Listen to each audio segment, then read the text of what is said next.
Welcome back to another exciting episode of Realcast, where we dive deep into the world of fishing with some of the most passionate and knowledgeable anglers out there. Today, we have a very special guest joining us, someone who has become a household name in the fishing community and beyond. Our guest today is none other than Paul Worsling. Paul has been a significant figure in the fishing world for decades. He began his television career with appearances on popular shows like Escape with ET and Rex Hunt's Fishing Adventures. After co-hosting with Rex Hunt for a number of years, Paul launched his own show, I Fish, which has become a staple in Australian fishing television, even receiving a Logie nominations in 2012 and 2013. Paul's passion for fishing is matched by his entrepreneurial spirit. He started working in the fishing department of Kmart at the age of 14 and later purchased Cranbourne Bait and Tackle, transforming it into a renowned store. His expertise and enthusiasm have taken him around the globe, from New Zealand to the USA, capturing extraordinary fishing moments. But Paul isn't just about big catches. He's about the stories, the people, and the places that make fishing a truly unique experience. Whether he's catching a 600-pound bluefin tuna off New Zealand or a giant trevally in Broome, Paul's adventures are about much more than the fish. They're about the joy and the connection that the fishing brings. Join us as we chat with Paul about his incredible journey and his favourite fishing memories and his thoughts on the future of fishing. We're in for an inspiring and entertaining episode with one of the legends of the sport. So let's get started and welcome Paul Worsling to Realcast. Thank you. That was almost hard to listen to.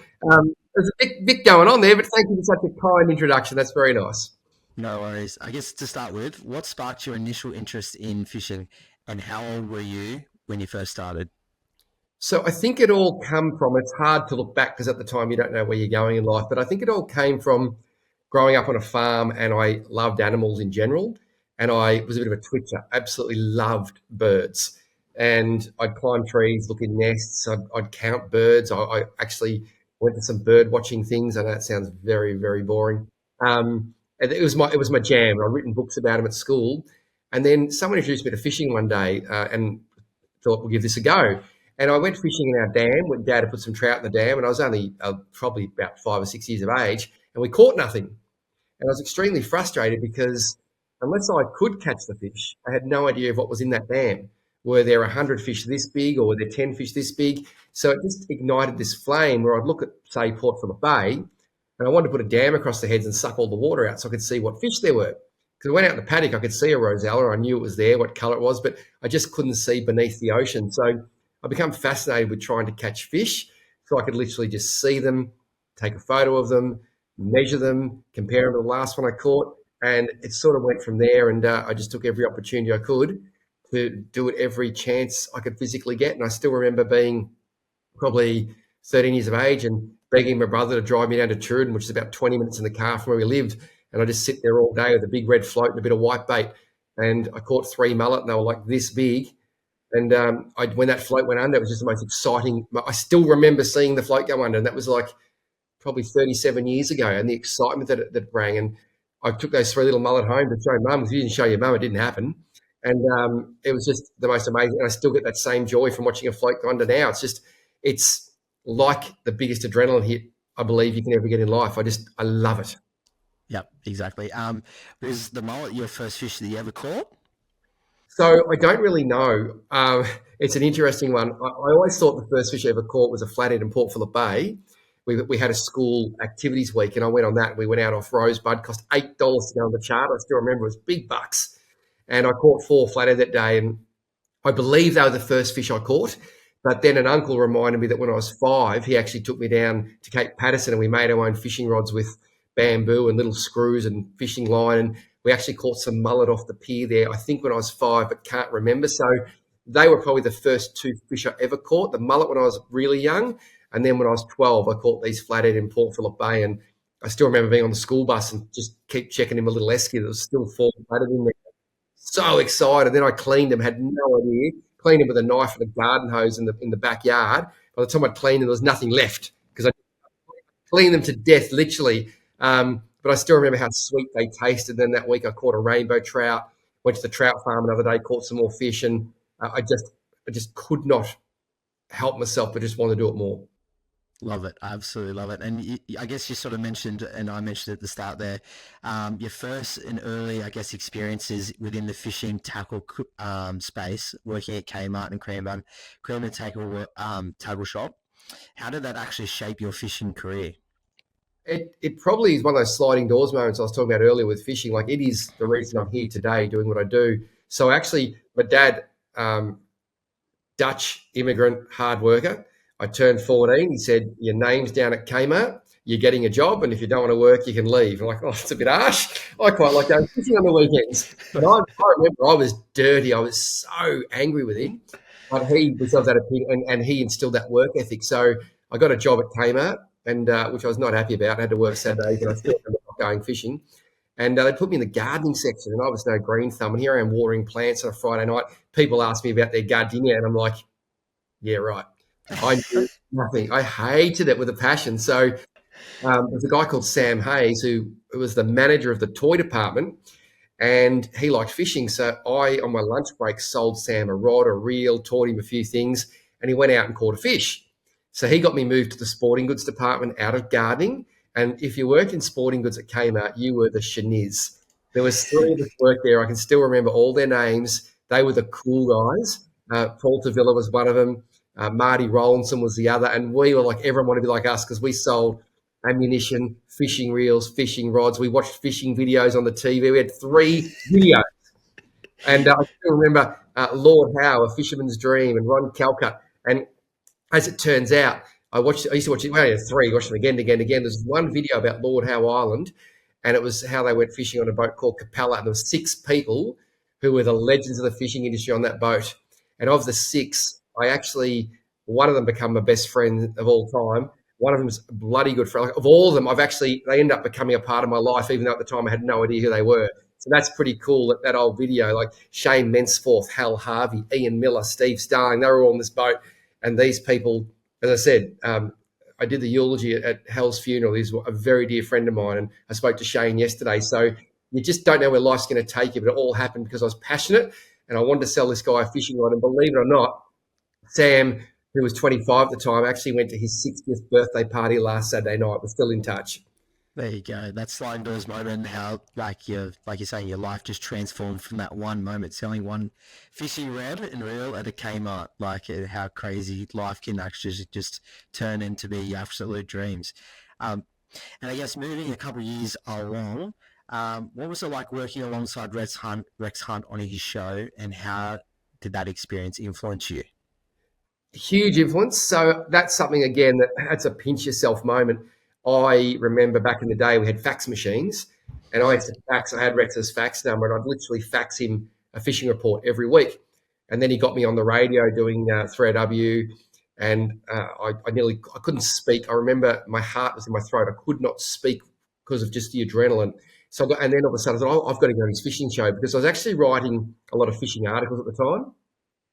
I think I ended up writing nearly 200 fishing articles for all the major magazines, and it was hard work, but it was getting me somewhere. I thought if I could do one episode of fishing TV, that will give me the same coverage as a thousand fishing articles.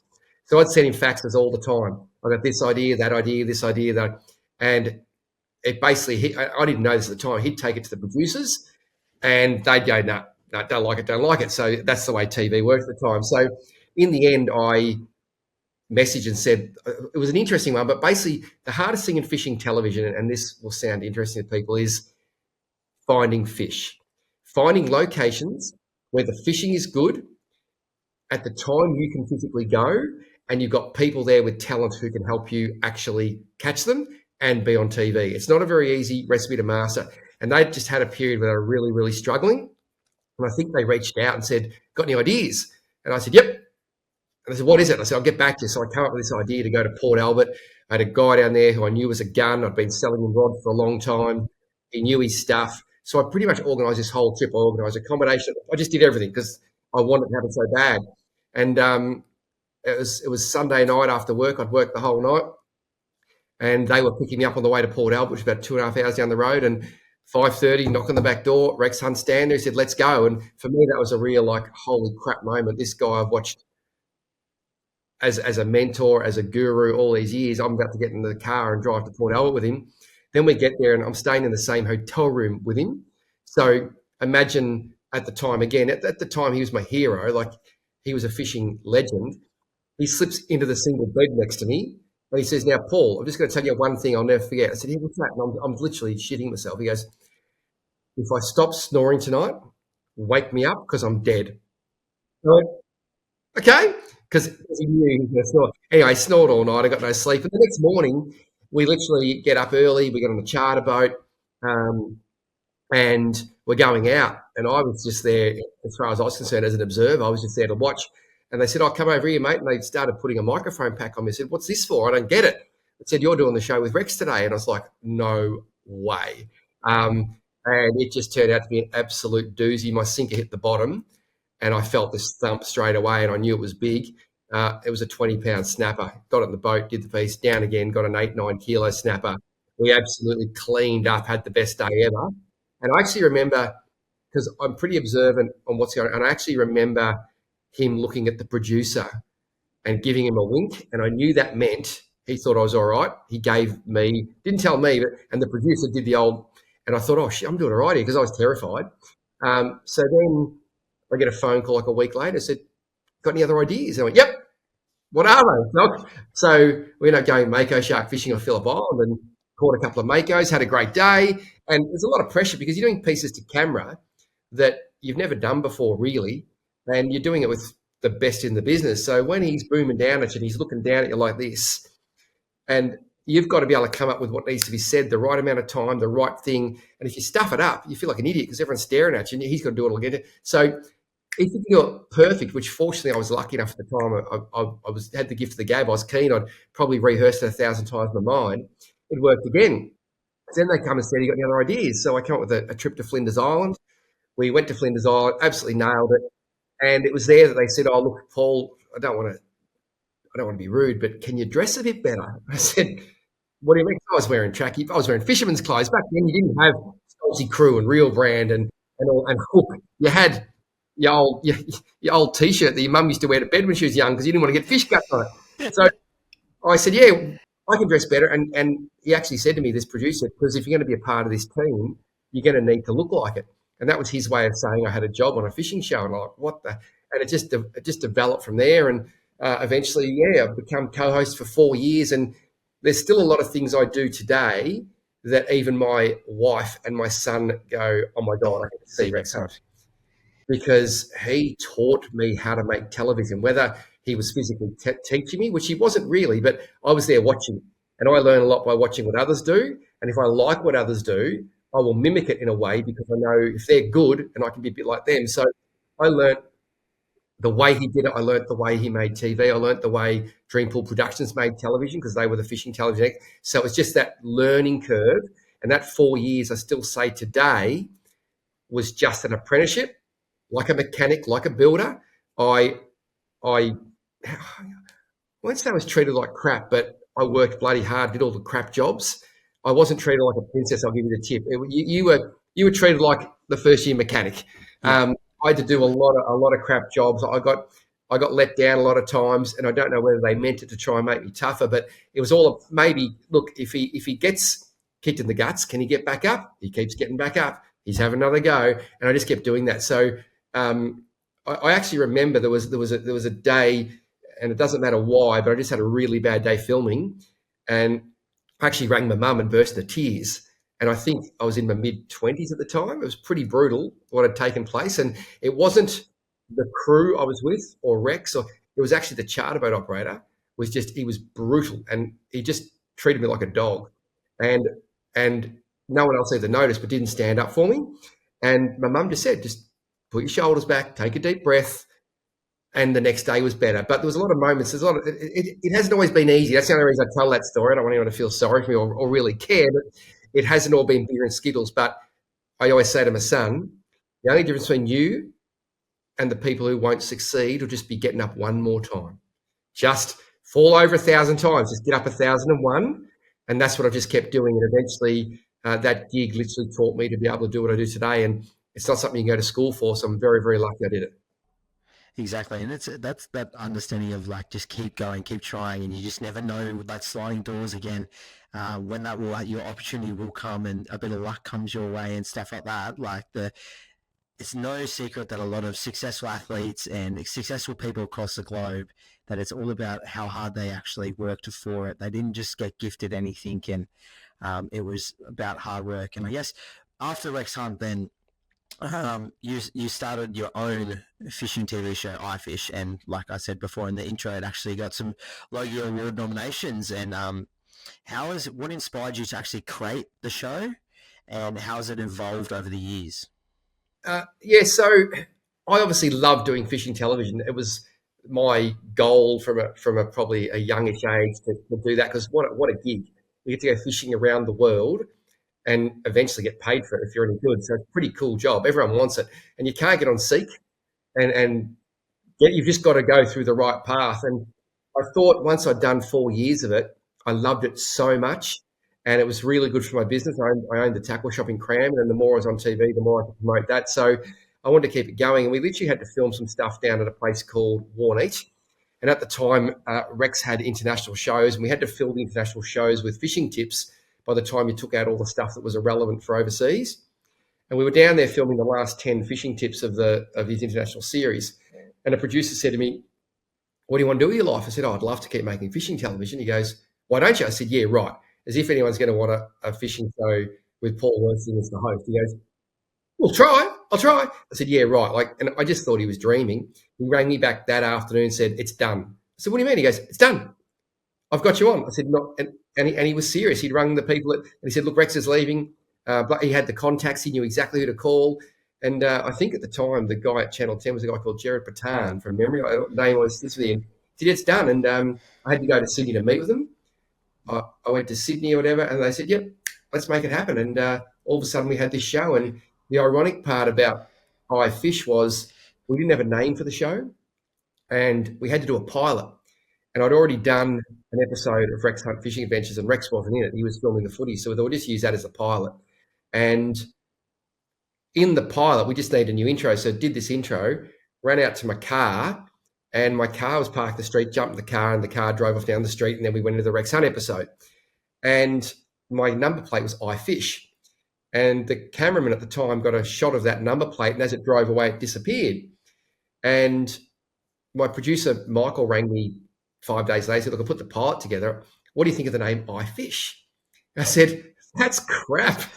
No one watched that." I said, "That's horrible." He goes, "Yeah." I said, it doesn't work." And we'd actually decided to call the show All Fishermen Are Liars. That's what it was going to be called. And we loved All Fishermen Are Liars. And we were going to end every show with, so how cool was that? Today, but don't forget, All Fishermen Are Liars.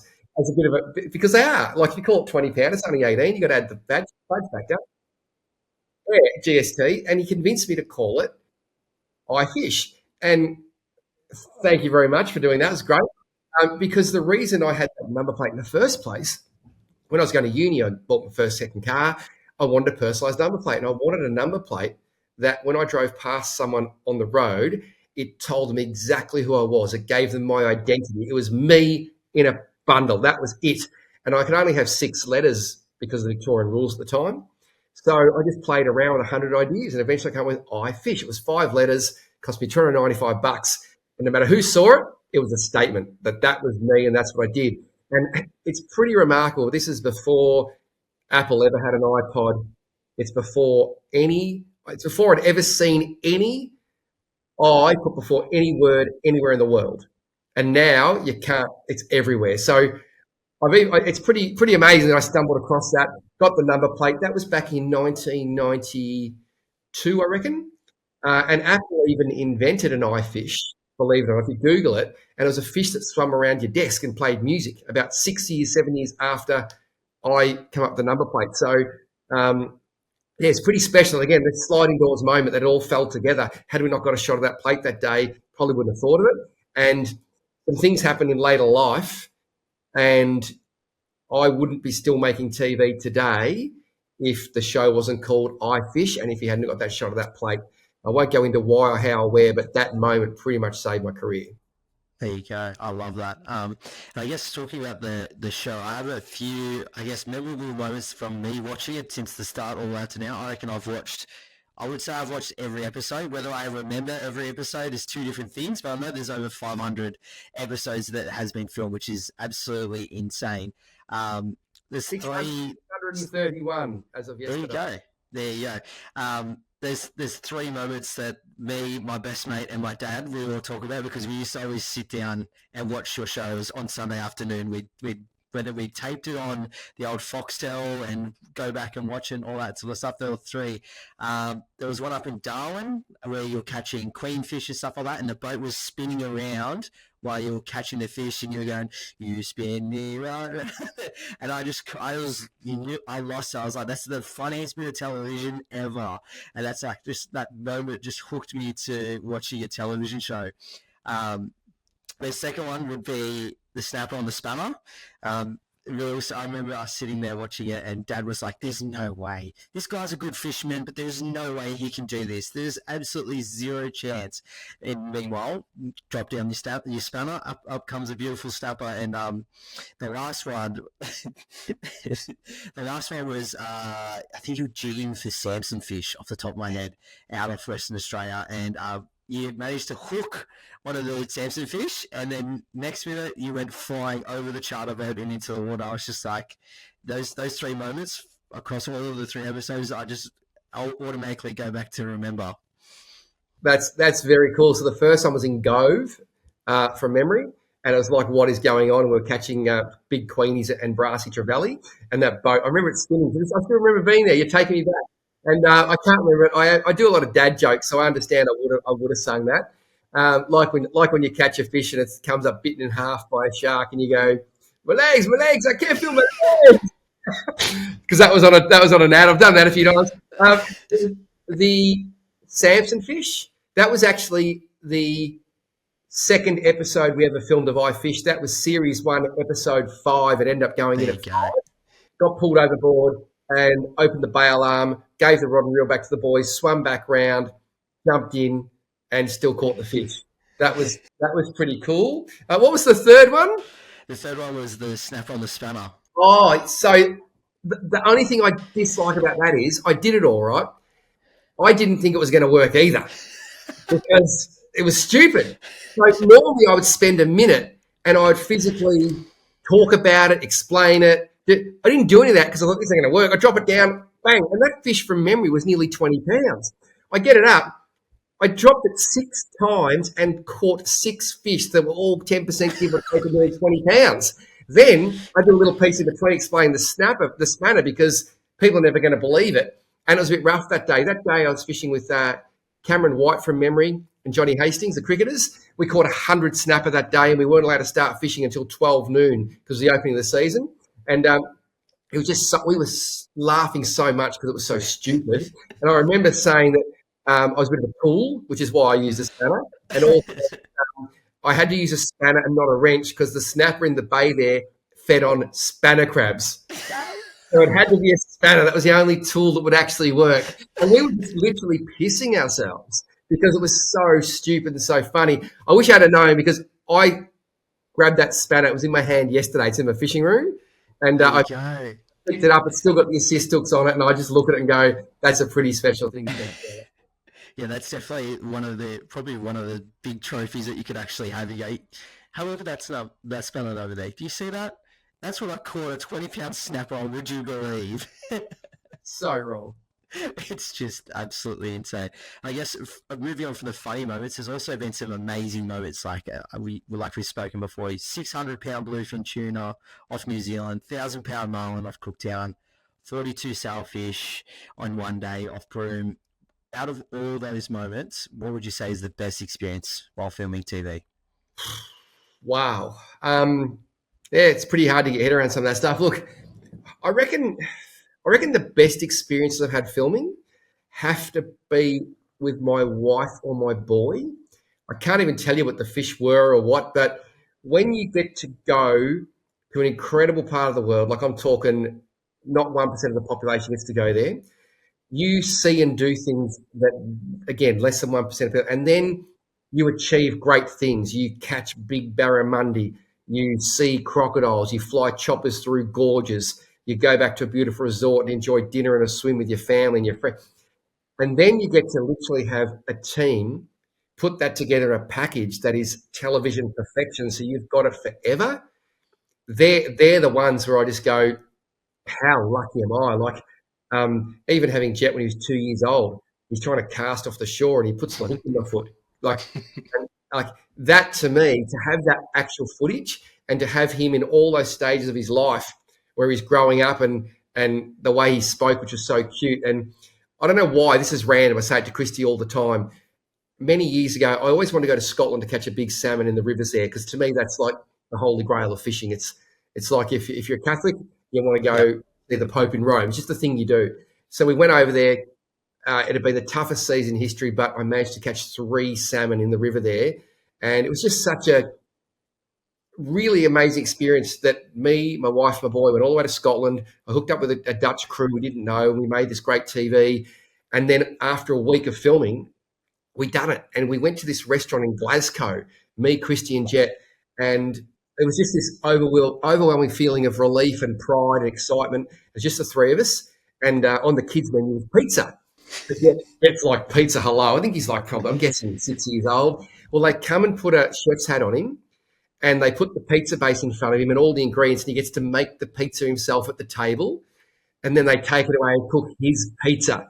He was so pumped, and I don't know why, but that moment is probably the greatest moment I've had on any filming trip anywhere, because it was just such a euphoric moment of, as a family, we came to the other side of the world, we did this, and it was just mind blowing. But they're the moments I remember, but not so much the fish themselves, but when you have those moments and you go, how bloody lucky are we? Yeah, exactly. I've got a almost 1-year-old baby at the moment, and I'm just getting so excited at the moment to buy his first fishing rod, get him casting, and I might have to wear some steel cap boots by the sounds of it, so I don't get too many hooks in my feet by the sounds of it. It's all fun. And the greatest joy of your life will come when your boy, literally, or your daughter, literally gives you their first bit of fishing advice or helps you to catch a fish, because you are holding their hand for 12 years, whatever. But now I literally take a photo of my phone and say to Jet, what's this? And he'll, oh, that's our dad. That's our, he just knows. And as I get less sharp, he gets more sharp. And it's such a joy. I can actually ask him for fishing advice. And it's just the best feeling in the world. Exactly. I love that. I love that so much. I guess you've achieved so much in your fishing career, and you've caught so many different fish. What's next on the list for you? I think about this a lot because I've been doing fishing television for 24 years, and I've owned a couple of big tackle stores and done a lot of things. For me, it's really taking a backward step to enjoy it even more. So I'm making a massive point of fishing with the people I really, really, really either want to reconnect with or want to fish with for the first time. I'm going to places that I really want to go either again or for the first time, and I'm taking more time to enjoy the ride. We were making 50 episodes of TV a year pretty much for a decade, Wow. and my feet never touched the ground. I've been to places and I can't even remember going there, which sounds silly, but I've literally had people say to me, I've said, I'd really like to go to X one day. And they said, Paul, you've been there? I said, no, I haven't. Did I pick you up from the bloody airport, you idiot? I went, oh, because I was that busy on getting to the next place to get to the next. It was just a blur. So I'm trying to spend more time at locations. We did a trip to Cairns last year on school holidays. I took Jet. It was the first time in 24 years we've added a day to the end of the trip, sent the crew home, and we just went fishing, the 2 of us, up a little stream somewhere, and had that extra time to enjoy Cairns, enjoy dinner without the stresses of what time, this, that. And that was pretty special. I want to do more of that as well. So I'm really happy with what I'm doing. I just want to really take time to smell the rose. And this particular season of iFish, which is airing at the moment, every location we've done, we've loved. A lot of them are locations I go on family holidays. I just want to go and show the world. And the people have been people that I really have connected with or just had a great fit, and they've been unbelievable. And that's the stuff I don't want to make stuff like I'm in a butter factory. I want to make absolute cream. That's my plan. And teach my boy more about it too. Exactly. Being in the moment and staying in that moment, that very point in time, is such a crucial thing for you and everyone else to, and a lesson for everyone to have. Um, and I guess, how do you see the future of fishing and angling, both in Australia and globally? Like, there's been a lot around live scope and whether people like live scope and stuff like that. What do you see the future of fishing being like? I think the future of fishing is bright if we can control social media a bit, because social media is probably the biggest thing killing all things at the moment. When someone catches a fish, just be happy for them. You don't have to bag them or tell them it's crap. It just annoys me so much that people can't be happy for other people. Everyone's at a different level in life. So one person might catch an undersized flathead, and that's relative to someone else catching a 400-kilo swordfish, because that bloke who caught the swordfish or whatever, they once caught a little flathead, were happy. So people just need to be happy for other people and inspire other people to do great things. Imagine if you bag someone for catching a small fish and they didn't want to go again. And I know there's actual people at the moment who aren't going cod fishing because they're sick of people bagging active target. I mean, it's stopping people from going. And I can tell you now, I do a lot of fishing. There's an episode I watched today, which is airing in 2 weeks, using active target on barramundi. It's some of the most fun I've ever had. I've got an episode coming up in a few weeks catching big Murray cod at Lake Eildon. They're monstrous fish. One of them weighed, I think, I got to get this right, I think it was 80 pounds. And it was the most fun I've ever had. So if you don't like active target, shut up. Don't do it. Like, why? You might not like throwing 25 centimetre X-Wraps for Spanish mackerel. Great story. I don't want to hear about it. If you're a vegan, don't tell me, just don't eat meat. It's the same thing. So leave people alone, let them do what they want to do, and let them enjoy fishing, let them enjoy the moment, because there is so much to gain out of fishing from a mental health aspect, from a joy aspect, from learning how to treat and work with nature, learning how to work with other people. There's so much there, so positive, that I think fishing is alive and well, and I think we're getting better at managing it. And I think the techniques, and I think we're smarter with the way we keep fish wet, keep fish in the water. We don't lift marlin out of the water. We're learning a lot. And I think one of the things, back to social media, I think every angler has an obligation to do the right thing, and every single thing they put out there, they need to think, is this the right thing for fishing? If I see one more photo of 40 whiting laying on the deck of a boat with 10 squid next to them, that's not cool. All you're doing is putting a flag out there to people say, hey, fishing, we're doing the wrong thing. And that's not. It's all about perception these days. So as long as every single person does the right thing and is seen to do the right thing, then fishing's got a really, really healthy place moving forward. And I think around the globe, fishing's growing. It's so strong. Like I said, we didn't used to have fishing clothes. We used to wear an old flannel shirt. Every boat's got 3 sounders on it now. Every boat's got a water snake on the front and power poles on the back, and they're spending money. It's a huge thing, and I think it's actually become really trendy. Like when I was in year 12, all the other kids at school teased me because I went fishing. It was dumb. It was boring, but it's actually become trendy, and that is one place where social media's helped. So if we can keep these fishing shows going, keep it cool and trendy, then I think it's got a very, very good future. I love that. I absolutely love it. And I'm a big fan of active target, live scope, whatever your brand and stuff out is. I just find it absolutely addicting to watch. Like, I'm not even there on the boat and I'm watching the active target. I feel like I'm connected to the rod and I'm actually there. It's almost like that game where you have the actual fishing rod attached to the TV. It feels exactly like that. And I just absolutely love it. I guess to finish off the first section of our episode, we do have quite a few young anglers that will watch and aspiring anglers. What's the one tip you would give them? Always do it for the love.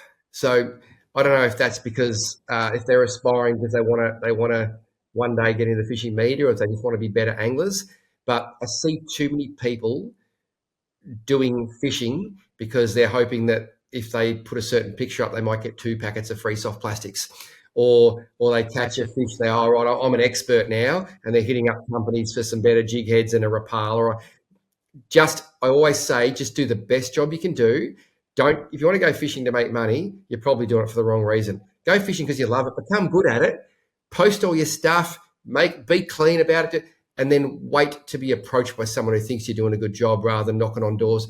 I've seen people literally tell me that they're a sponsored angler because they got two soft plastics, not 2 packets, two, and they wouldn't use anything else because they're a sponsored angler. I'm like, mate, this isn't even fun anymore. Like you've got to do this for the love of it, and then if it becomes one day something here becomes a career and make money, that's fine. But I see too many people they get 3 followers, and they're dropping a merch range on Instagram. They got because with 1,000 new tops, and they got 3 followers on YouTube. Oh, my new merch is out, and this, and I'm taking on the world, and you owe me this. I'm like, oh, just take a deep breath, relax, enjoy, and just let other people think you might have become something before you do. That's probably the best advice I can give you. And I got to say, still to this day, you talk about me at the introduction to this conversation. I don't feel like you're talking about me. I feel like you're talking about someone else because I literally am just Paul. I'm a dad. I'm a husband. I do dad and husband things. I go fishing, and I just happen to have a TV show. But that's not who I am. That's just what I do. And there's 2 really different. So I don't walk around all day going, "Oh, I'm Paul Wessing." No, I'm just me. So I find that a really weird one. You go fishing. That's something you do, but it's not who you are. Exactly. I love that whole idea of the passion for it. I guess my passion for starting a podcast and doing YouTube and all that sort of stuff began watching you and watching other TV shows and stuff like that. And I wanted to just share my experiences and have something to be able to go back and actually watch and be like, oh my God, I remember that time, or that I caught that big snapper or that big brim or flathead, whatever fish it is. I can actually, like you were saying before, I can go back and watch it and relive that moment. And it's more for a personal thing for me. And it's similar to this podcast. I want to meet brand new fishing people and people who are way more experienced in fishing than I ever will be, and learn from them and have fun while I'm doing it. You'll have to let me know when you get them on. I'll listen. on that, I fished a guy called Black Tip H in Florida a few weeks ago. He's the biggest YouTuber in the world for fishing. Yep. You know, got the biggest TikTok account in the world for fishing. And I said, "What's Black Tip H even mean? Like, what is it?" And he goes, "It's Black Tip Hunter. He used to hunt black tip sharks."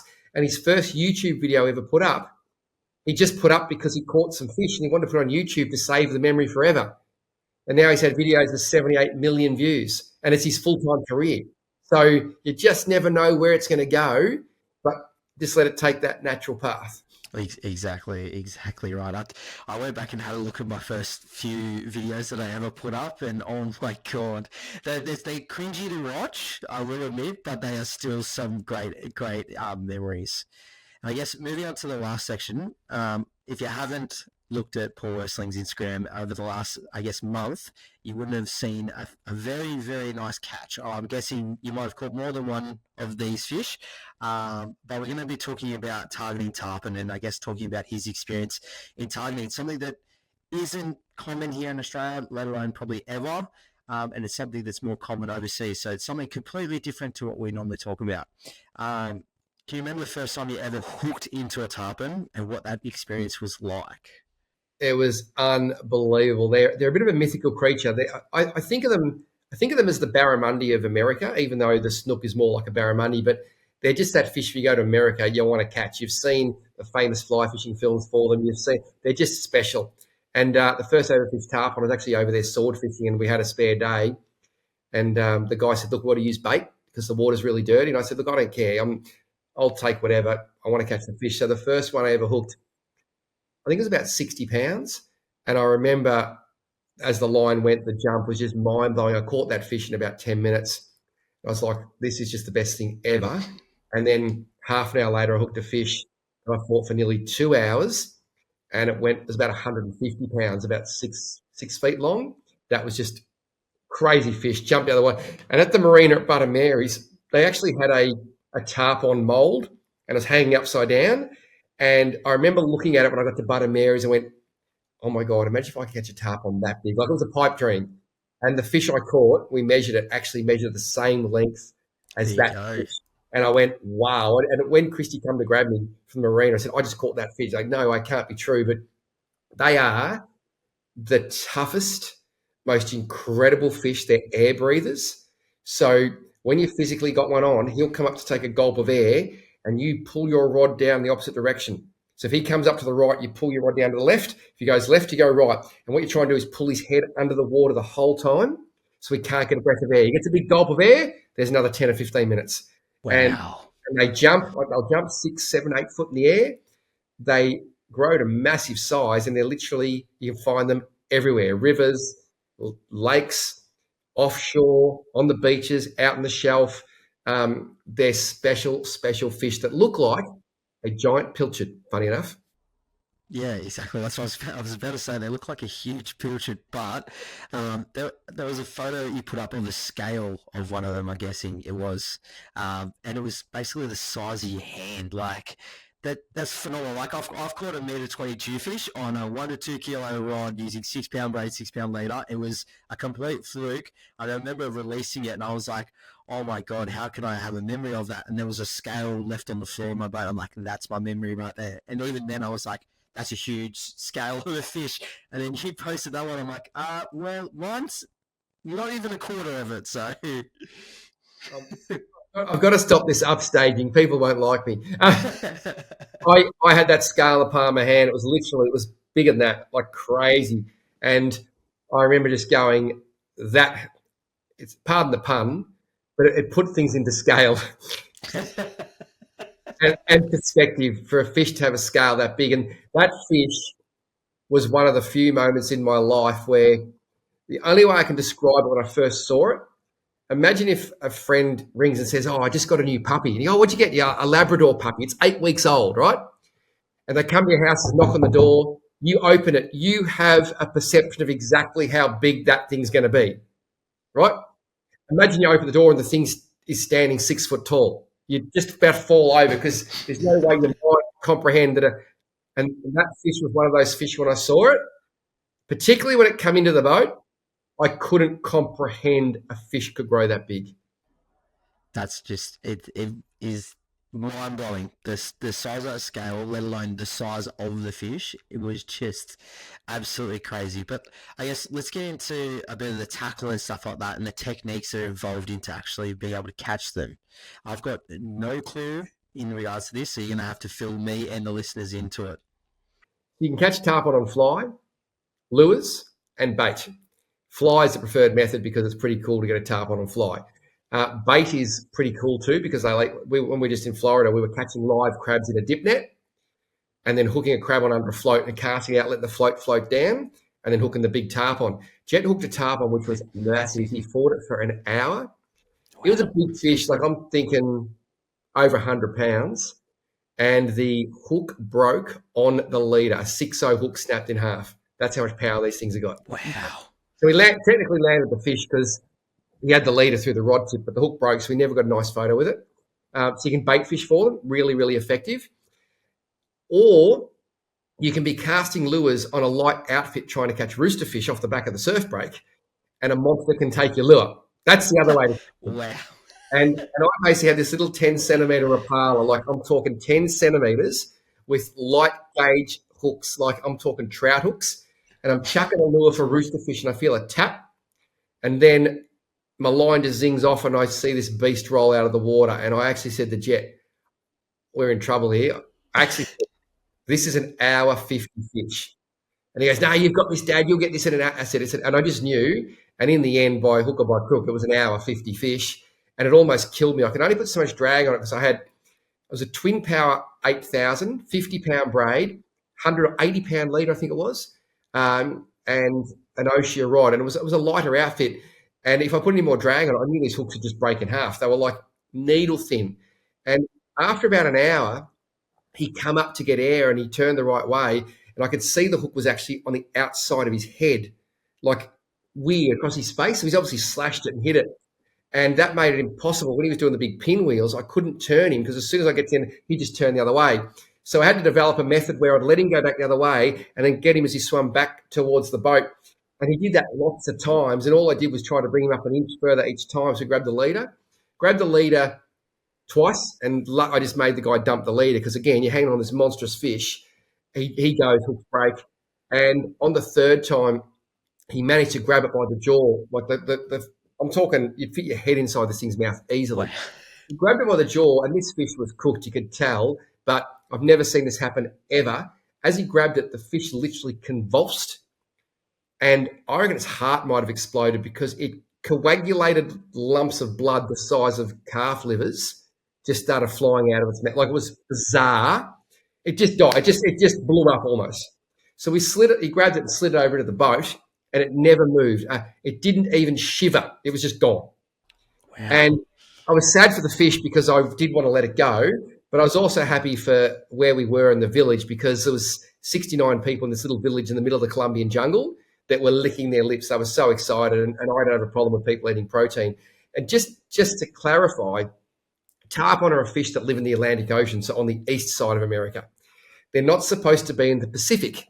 And I only learnt this. So they could never get to the Pacific because they'd have to go all the way down around Central America, then back up the other side, and it's too cold. But they made this thing called the Panama Canal. And the tarpon, over a period of years, made their way the whole way through the Panama Canal into the lakes and then out the other side Wow. and come out into the Pacific Ocean. When they first turned up in countries like Colombia, the natives thought they were like gods and they were going to eat their children because they hadn't seen them for the last 5,000 years. They were terrified of them. So technically, a tarpon in Colombia, a Pacific, is an invasive species, just like a European carp, just like a fox in Australia. So in Florida, if you lift a tarpon out of the water into the boat, you get a fine. You're not allowed to lift them out of the water. In Colombia, you're allowed to take them and eat them. So you can imagine when people see a photo of me with that tarpon, it was 2 meters and 8 centimeters long, Wow. and it was 90, it was almost a meter in the girth. When people see that photo out of context, they want to kill me because you shouldn't have a tarpon out of the water if you're in Florida. They don't know that we're in Colombia. They don't know that I hooked it on a tiny little roosterfish outfit and it cooked the fish. There's nothing I could do. If I had broke it off, he would have had 200 meters of braid right around. So it was just the circumstances. I don't regret it. That's fishing the fish, but obviously it created this worldwide storm where we're in all these newspaper articles overseas, and I actually had people coming up to me at ICAST in America, either congratulating me on this fish, saying, holy snap, it, or why'd you kill it? And I said, well, it died and we fed. But I got videos and photos I won't put up of this thing laying on 2 pallets, like pallets that bricks would come on, and locals lined up with machetes like 3 feet long, just hacking this thing to bits and taking like 5-kilo chunks of tarpon home to their family. And just the excitement, there's a line like, well, there's free burgers at Macca's. It was really, really exciting. And I was just stoked to have had that moment with my family. And if you had told me that a tarpon would have been the fish I would have caught in Colombia, that would have been the fish of a lifetime almost, I wouldn't have believed you, because Jack caught a 35, 40-pound Cubera snapper, which is like a mangrove jack, on surface. It's one of the Wow. greatest fish you can catch in the world on surface, and he did that. So that I would have thought would have been amazing, but this tarpon just stole the show. And I'm very, very lucky. I've got some incredible family photos with fish, and that one just blew me away. I think it's the greatest fishing photo I've ever seen. Me with my family in the Colombian jungle, on the Panama border, the Darien Gap. Google that one, and you probably won't want to go there, with this monster fish that we'll never ever forget. And as an angler, when I hooked it, I dead set thought to myself, I'm going to need everything I've ever learnt and every bit of patience if I'm going to land this fish. And I literally went into a zone. I literally just had to, because I knew it would take everything. And when we finally got it, I was cooked. So I actually am immensely proud I was able to stop that on the gear I did, and then I got to have that moment with my family. It's pretty cool. Yeah, that's an incredible story of an incredible fish. And like you said, even just being able to go back to way back into the start of the episode, being able to go to different destinations and visit different cultures and stuff like that, and you being able to bring a fish back to that culture would have been so special for them as well. They would have been so thankful for you guys to be able to bring something like that back. Yeah, we were the kings of the village. I'll give you that. Exactly, exactly. If you could describe Tarpon in just 3 words, what would it be? Chrome, Superman, and awesome. Cool, I love that. And I'm like, let's change that just a little bit to the actual fight. If you could describe the fight that you went through in 3 words, what would you describe it as? I need one. Toughest battle ever. They There are you tough. go. Like, they make other fish that people think are tough look like pussies. They are Yeah, tough. yeah. I've watched hundreds of videos, I reckon, on people catching tarpon, and a lot of those videos are people actually targeting them but never getting that fish, never actually being able to successfully land that fish.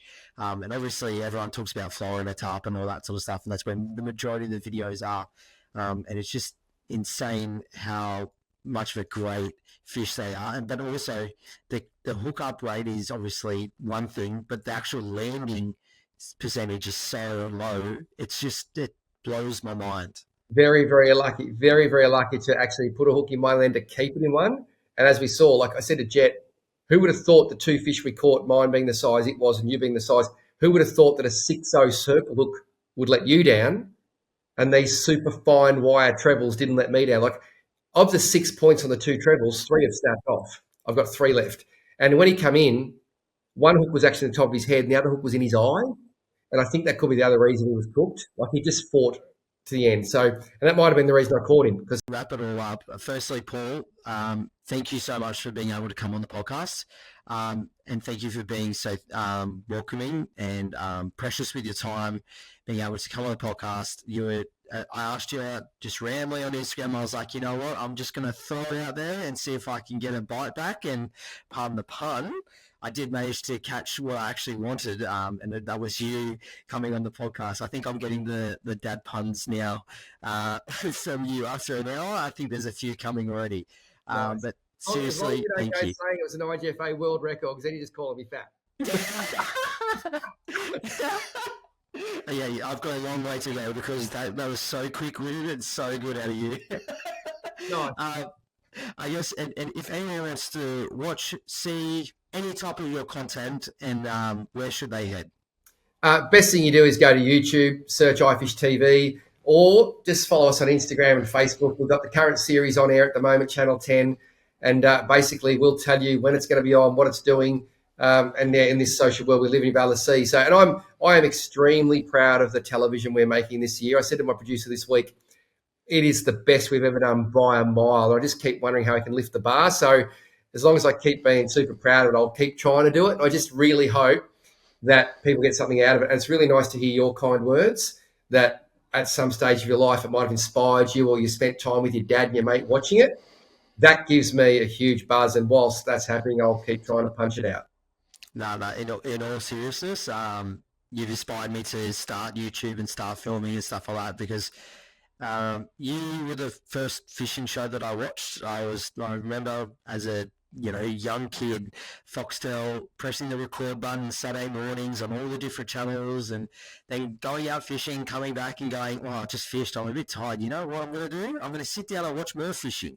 And then eventually, I was like, "Right, I've got to buy my own camera, start doing my own filming, and try and not be like you, but just try and do something that I really enjoy and try and make something out of it." And like you said before, I absolutely love filming and I love fishing. And yeah, not mainly, not saying it's mainly because of you, but you are certainly a big part of it. So thank you.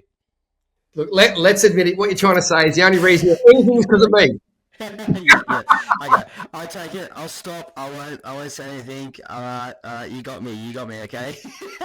No, thank you. You're too kind. Thank you very much. And I love the fact, like we were talking about earlier, just having a go. I like the fact, and that's why I said I was more than happy to help you out because you did just put it out there.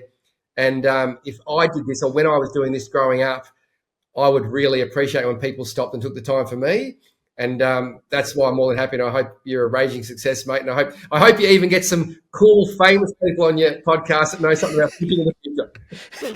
Well, the last episode, everyone all in the comments were saying, "Bushy, we want Bushy, we want Bushy, we want Bushy." And I've sent the fax out, and I've set the pigeon down south towards to where Bushy would be, and we're hoping we can get a reply out of him. I might ring Bushy for you.